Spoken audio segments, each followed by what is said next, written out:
कड़ी कार्रवाई करने का वादा भी किया है और उस लाइन पर चले भी हैं। अब इस्तीफा की मांग करने का क्या मतलब है? जहां इस किस्म की मॉक लिंचिंग के बाद कोई कार्रवाई भी नहीं की गई बल्कि कातिलों को हारपूल किया गया, ये लोग पहले उनसे इस्तीफा ले ले फिर यहाँ की बात करें।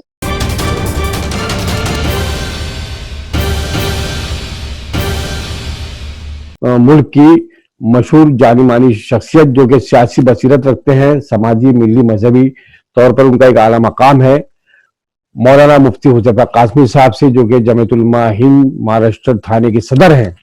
मौलाना, आपका आमना सामना मीडिया में इस्तकबाल है। मुफ्ती साहब, इस वक्त जो है एक बहुत अहम मामला जो सामने आया है महाराष्ट्र में, मॉब लिंचिंग का। दो साधु संतों को उन्हीं के समाज के लोगों ने मॉब लिंचिंग में मार दिया। शायद दो नहीं तीन बताते हैं, एक ड्राइवर भी उसमें शामिल था उनका। और मारा एक ही तबके के लोगों ने, अपने समाज के साधु संत को, लेकिन मुसलमानों को निशाना बनाया जा रहा है और खासतौर से महाराष्ट्र सरकार को निशाना बनाया जा रहा है। अभी एक वीडियो मेरे सामने आई जो कि यूपी से है, जहां पर वो महाराष्ट्र के सीएम उद्धव ठाकरे को धमकी दे रहे हैं और अपने मातोश्री के अंदर बैठे हो, तुम किसी दिन वहीं बैठे रह जाओगे। उद्धव ठाकरे बच्चों के नहीं, तुम ये एनसीपी और कांग्रेस के गुलाम हो चुके, दल्ले हो चुके, सेकुलर हो चुके। हाँ, अपने नाज़िर को बता रहे हैं। सकल गोसाई समाज का, सनातनी का हिंदू तो नहीं मरा है, हमारा हिंदू नहीं मरा है, हमारे संस्कार नहीं मरे हैं, और ना ही राष्ट्रीय युवा द्वारा नहीं मरी है, और ना ही विश्व गोसाई समाज मरा है।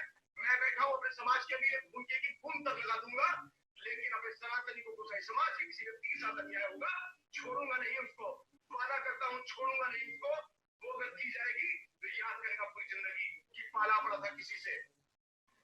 साथियों, तैयार हो जाओ, जमात को सबक सिखाएंगे, इस उद्धव सरकार को सबक सिखाएंगे, इसको बताएंगे कि बेटा सनातनी को, संत को छेड़ने का मतलब क्या होता है। तुमने नियम हत्या कराई है, तुमने पुलिसकर्मियों से हत्या कराई है, तुमने जमातियों से हत्या कराई है, तुम जमातियों के रिश्तेदार हो चुके हो, तुम उनके साले बन चुके हो, अपनी बहन भी आई है तुमने जमातियों की।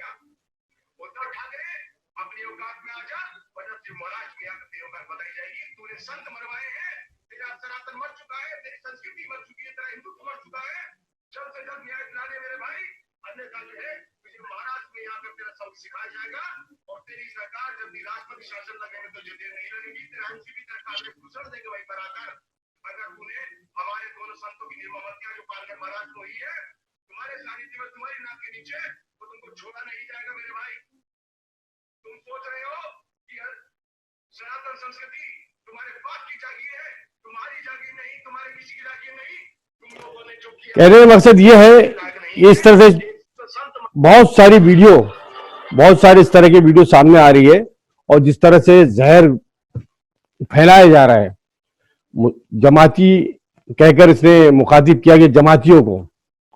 और इस मरने से पहले एक पोस्ट भी जो है फेसबुक पे जारी की गई, जिसका नाम है गेंदर पांडे, और उसने लिखा था अपनी पोस्ट में, एक गुप्त सूचना मिली है जिसमें कुछ मुस्लिम ग्रुप जो खुद कोरोना के शिकार हैं, उनको यह मिशन दिया गया है कि हिंदू बस्तियों में साधु के भेष में जाएं और हिंदुओं को संक्रमित करें। यह बहुत अच्छी बात है कि महाराष्ट्र के सीएम उद्धव ठाकरे ने साफ लफ्जों में कह दिया कि इसमें मुसलमानों का कोई ताल्लुक नहीं है और जो भी इस तरह का जहर फैलाएगा उसके खिलाफ सख्त कानूनी कार्रवाई की जाएगी। आज उद्धव ठाकरे पर को भी निशाना बनाया जा रहा है, सरकार को निशाना बनाया जा रहा है। इस पूरे मामले को आप क्या कहना चाहेंगे? देखिए, सीधी सी बात यह है कि ये कांदेवली के जूना अखाड़े के दो साधु, जिसमें से सुशील गिरी महाराज जिनकी उम्र 35 साल और चिकड़ी महाराज जिनकी उम्र 70 साल, ये अपने ड्राइवर नीलेश को लेकर के बंबई से निकले और ये गुजरात जा रहे थे, सूरत के इलाके में जी। इनको सही मानों में हाईवे जाना चाहिए था, हाईवे नंबर 8 से, जो मेन रास्ता है मुंबई का गुजरात के लिए। लेकिन हर शख्स जानता है कि आजकल लॉकडाउन है, चेकिंग होती है, तो वो पुलिस की इंक्वायरियों से बचते हुए कहीं इनको रोक दिया जाएगा, नहीं पहुंच पाएंगे वहां तक। 2 स्टेटों का मसला है, तो वो राइट जानिब जो अंदर का रास्ता है और उसमें खास तौर पर गढ़चंचले गांव, जहां इनको रोका गया, ये नाला सुपारे करीब का वाकया नहीं है, ये बंबई से 120 किलोमीटर आगे गुजरात बॉर्डर से करीब करीब का इलाका है, जो बिल्कुल आदिवासी इलाका है। जी मैं उस इलाके से वाकिफ हूँ। ये हाईवे को छोड़कर अंदर गांव से जा रहे थे, और एक तरफ तो वो चीज जहर अंदर अंदर चलाया जा रहा था कि वो साधुओं के लिबास से मुसलमान आएंगे और ये होगा और ये होगा। वहां उनको वन विभाग के लोगों ने रोका, जंगली इलाका था, उनका जी कुछ रहा होगा, कोई टूल वगैरह, कोई चेक पोस्ट रही होगी। वन विभाग के लोगों ने इनको रोका, और वहां के लोगों को ये मालूम हो गया कुछ मशकूक लोग यहाँ से गुजर रहे हैं, और चूंकि जहन में ये बात पहले से बैठी हुई है कि मुसलमान इस लिबास में आएंगे, तो फर्ज कीजिए मुसलमान ही रहे होते वो, तब तो उन्होंने बहुत नेक काम किया ना, उनको तो उसकी तालीम दी जा रही थी, ऐसे लोग आए तो उनसे निपटो। उन्होंने उसी नशे में इनको मारकर खत्म कर दिए, जिस तरीके से सैकड़ों लोगों के साथ इस मुल्क में ये वाकयात हुए। और पुलिस की अब हुआ मौजूदगी में, ये, पुलिस की मौजूदगी में। जी, मैं वही कह रहा हूं कि अगर वो वाकईतन वही होते जिनको समझ के उन्होंने मारा था, तब तो कोई बोलने वाला था ही नहीं। काहे के होम मिनिस्टर और काहे के प्राइम मिनिस्टर और काहे कोई कोई शोर करता, वो तो मुल्क में सैकड़ों वाकयात हुए, किसी के सर पे जू नहीं रहेंगी। हुआ ये कि वो थे साधु, और ड्राइवर भी नलेश हिंदू था। अब अपनी गलती को छुपाए कैसे? तो सही मानों में तो गलत किया मारने वालों ने।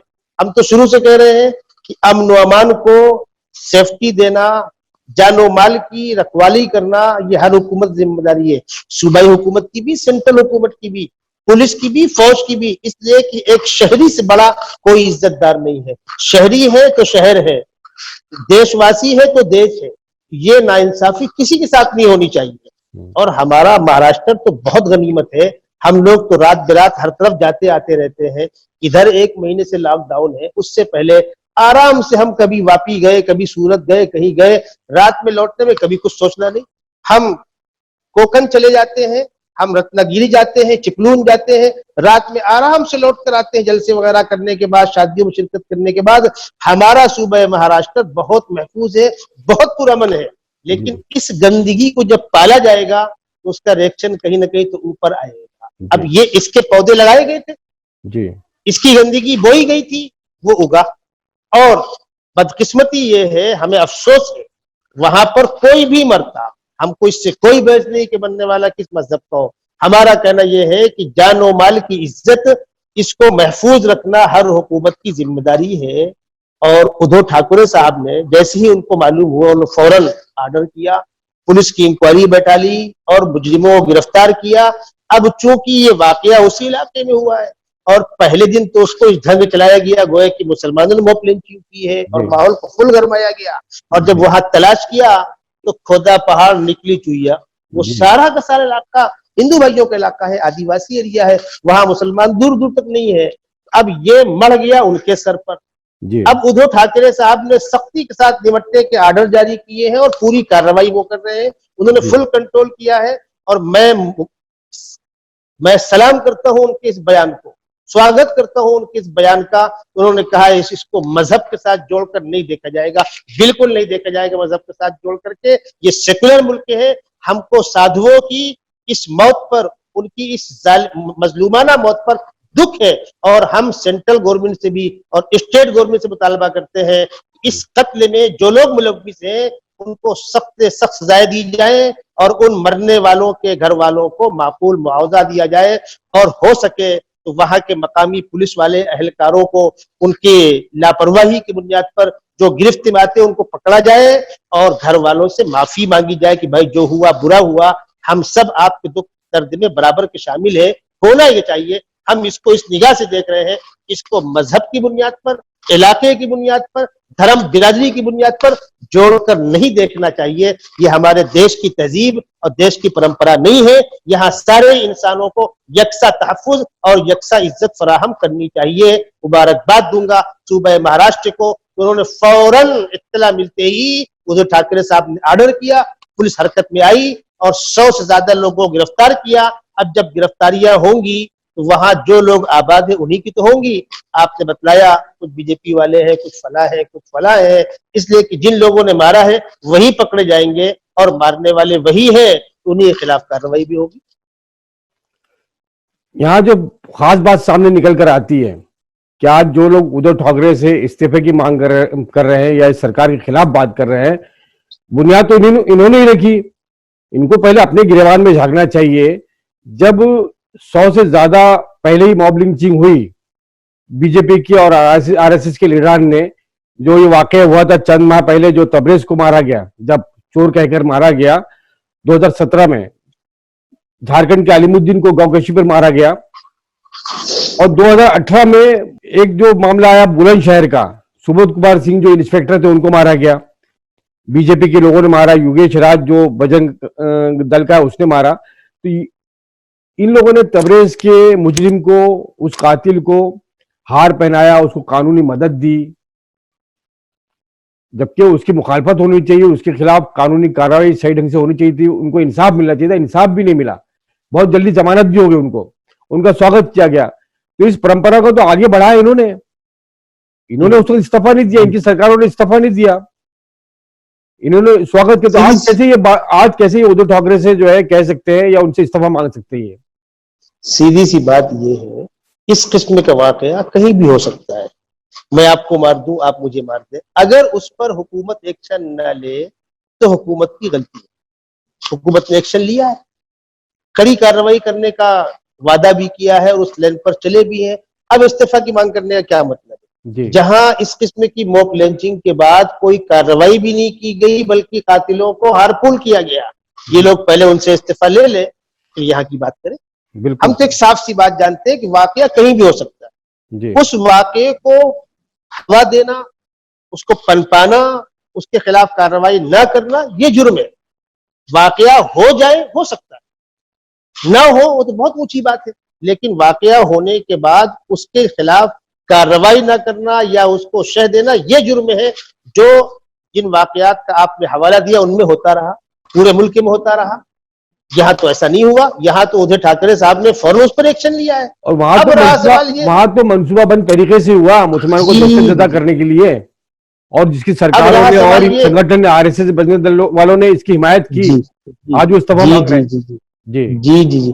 रहा सवाल ये, कोई कुछ कहता है तो कहते रहे भाई, जमहूरियत में हर आदमी को चिल्लाने का हक है। कोई यहाँ से बैठकर उससे इस्तीफा मांगे, वो वहां से बैठ के उससे, उसकी कोई अहमियत नहीं है।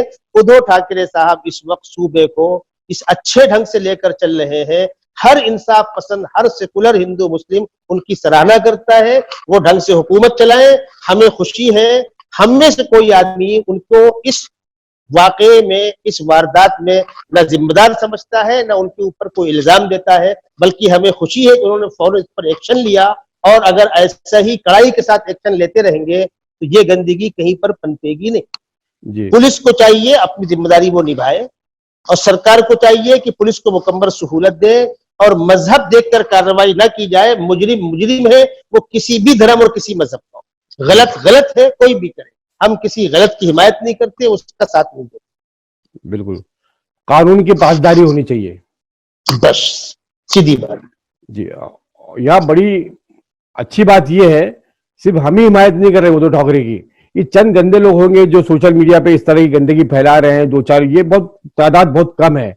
अच्छे लोगों की तादाद, सेकुलर हमारे हिंदू भाइयों की तादाद बहुत बड़ी उद्धव ठाकरे की हिमायत कर रही है कि आज महाराष्ट्र में अमनो इंसाफ के साथ में हुकूमत चल रही है। महाराष्ट्र के आवाम के विकास के बारे में सोचा जा रहा है। इस कोरोना से जंग में भी जो है उद्धव ठाकरे बहुत ही सीरियस नजर आ रहे हैं, ये सब देख रहे हैं क्या, और महाराष्ट्र की अक्सरियत जो इनकी हिमायत कर रही है। तो हमें परेशान होने की जरूरत नहीं है, इस तरह के लोग आते हैं चले जाते हैं, और उद्धव ठाकरे की सरकार को कोई खतरा हमें नजर नहीं आता है फिलहाल ऐसा कोई, और ना इनकी धमकियों में उद्धव ठाकरे को आना चाहिए।